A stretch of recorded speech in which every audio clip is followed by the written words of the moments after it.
There's a great and unfortunate fact that we as modern enlightened individuals have a really hard time accepting. One that we have tried mightily to distance ourselves from, to sterilize, to doll up and protect ourselves from. We are all going to die. Unless the Lord comes again in our lifetime, you are going to die. The person sitting next to you is going to die. Your children, your grandchildren, your grandparents, your aunts and uncles and sisters and brothers. We are all going to die. I am going to die. Now, for some of us, this might hit a little closer than others, and that's okay. Death is never not sad, because it's unnatural, in that we are meant to be body and soul.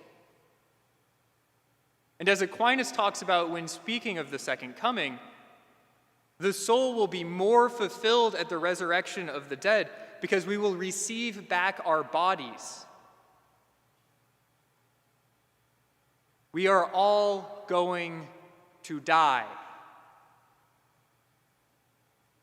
That's unfortunate fact number one. Unfortunate fact number two is that the law cannot save us from death. Technology can't save or protect us from death. The state cannot save us or protect us from death.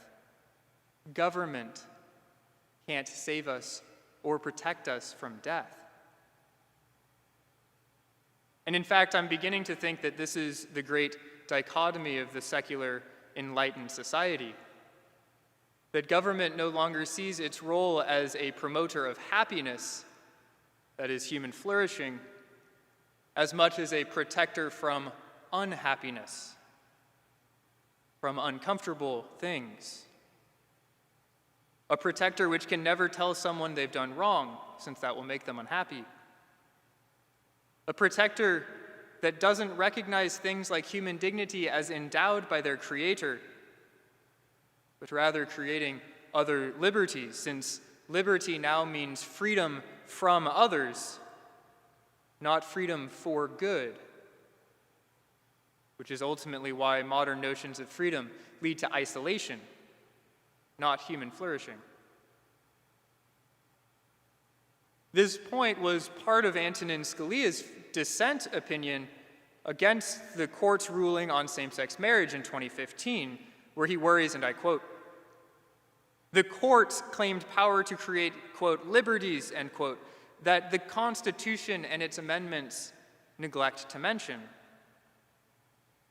This practice of constitutional revision by an unelected committee of 9, always accompanied, as it is today, by extravagant praise of liberty, robs the people of the most important liberty they asserted in the Declaration of Independence and won in the Revolution of 1776, end quote. And sadly, I think we've been very good at thinking being protected and being healthy are the same thing. That being safe and being healthy are the same thing. The CDC reported that in June alone, 40% of adults reported struggling with mental health or substance abuse issues. In the church, where we can seat about 200 right now, that's 80 people. 25% of adults aged 18 to 24 considered much worse alternatives than substance abuse to end their problems. And that number only rises the younger you get. Nearly 80% in the age range of 18 to 24 considered themselves to have had at least one adverse mental or behavioral health symptom. But they've been protected, right? They're healthy, right? My grandfather is 93, and he's been a huge influence in my life. It will be sad if he dies tomorrow. It will be sad if he dies in 5 years. But him sitting, staring at a screen for 8+ hours a day in a locked-down nursing home, bereft of any substantial familial or human interaction, doesn't sound like health to me. But he's protected, right? He's safe, right?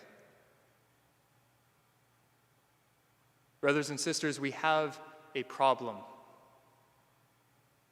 We see sin in the same way that government sees law and itself right now.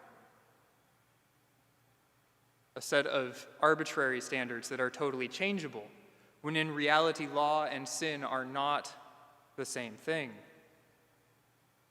And not every law is a just law. And according to Aquinas, not even all government, when disordered, is even just government.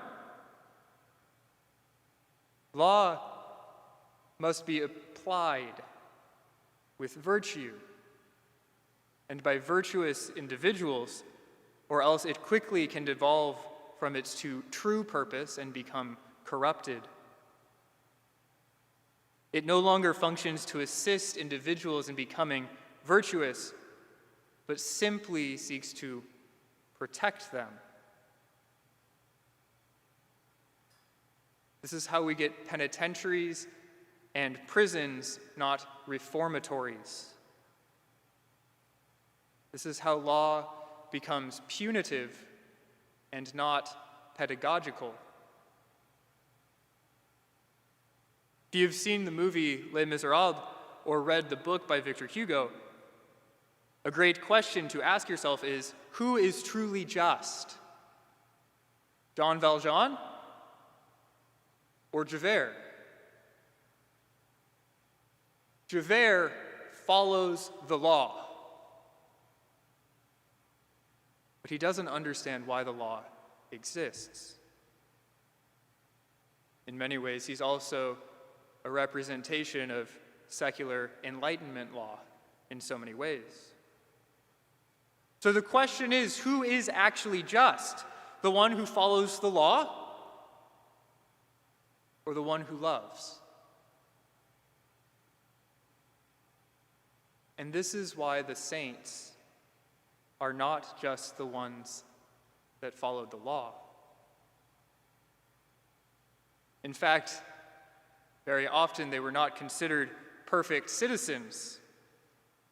Throughout the history of the church, martyrs have always been accused of treason, from the early Roman era to Thomas More, all the way up to the 17 Carmelite sisters guillotined in France during the Reign of Terror. The saints understood that virtue, that is, those human behaviors that make humans be actually better humans, underlies morality and law. The saints understood that their lives weren't first about not breaking the law of the state, but of avoiding breaking the law of charity, of avoiding breaking communion with Christ, who shows us what true human flourishing looks like. And it doesn't look super safe all the time. The saints recognized that their first duty was not to government, but to communion with Christ in his church. A communion of faith, of sacrament, of prayer, of charity. A communion with Christ and thus with all of Christ's holy people. That is, St. Cardinal Henry Newman wrote, "Even supposing a man of unholy life were suffered to enter heaven, he would not be happy there, so that it would be no mercy to permit him to enter." A communion of persons, face to face, held only together by the one divine person of Jesus Christ. A communion that sometimes looks risky, sometimes means needing healing, sometimes doesn't look efficient, sometimes doesn't even look that sexy, because it looks a little bit like the cross. They recognized that working with legitimate authority like government and the state was good, as long as it didn't hamper the human person's true end, both towards full human flourishing and thus also charity. They recognized that they were citizens of a radically different place, a totally different mindset altogether, not subjects of the state, but subjects of heaven. The saints recognized that this was a communion not where they got a reward for being good, but a communion where, integrated into the vine who is Christ, they bore fruit. They became fruit that will last, even beyond death.